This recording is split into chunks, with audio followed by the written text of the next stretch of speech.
पिता की इच्छा का पालन करना, उनकी बात मानना बहुत ही ज्यादा कष्ट या भार बन जाता है। जब उनके लिए लड़का ढूंढते हैं, इनको अनुकूल नहीं होता, तो ऐसे में उनको मना करना चाहिए, फिर इनको बहुत एंजाइटी हो जाता है। आप अपने अनुकूल वर्ग से ही ब्याह कीजिएगा और भगवान से प्रार्थना कीजिएगा कि आपके माता पिता को अनुकूल वर मिले और आप उसमें सम्मिलित हो जाए।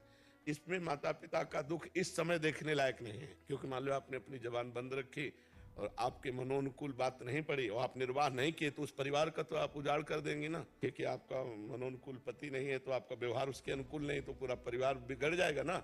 महाराज जी, पर कई बार वो ऐसे उम्मीद करते हैं कि मैं करूं, उनकी बात मानूं, नहीं तो वो। तो आपको भी देखना चाहिए कि कुछ माता पिता की उम्मीद में आप अनुकूलता अपनी छोड़ सकते हैं कि नहीं। थोड़ी देर के लिए सच धस के गोरा पीला कोई आ गया, लेकिन उसके आचरण, उसका स्वभाव ये तो पता नहीं चलेगा। ये तो भगवान के ऊपर छोड़ा जाता है। तो कुछ भगवान के ऊपर छोड़ दो और कुछ अपनी बात देख लो। कभी न कभी ऐसा संयोग तो बनेगा ही, कोई न कोई दूल्हा तो भाग्य में होगा ही। तो माता पिता भी खुश हो जाए और दूल्हा भी अनुकूल मिल जाए। इसके लिए भगवान शिव की आराधना करो। गोपी जनों ने भगवान को प्राप्त करने के लिए कात्यायनी आराधना की।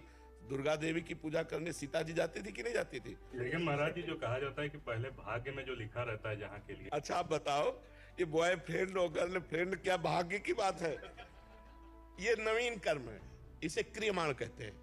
3 कर्म होते हैं, एक संचित कर्म, एक प्रारब्ध कर्म और एक क्रियमाण कर्म। ये क्रियमाण गंदा कर्म है, क्रियमाण है। ऐसा कभी शास्त्रों में नहीं लिखा रहा, ऐसा कभी हमारी समाज में नहीं रहा।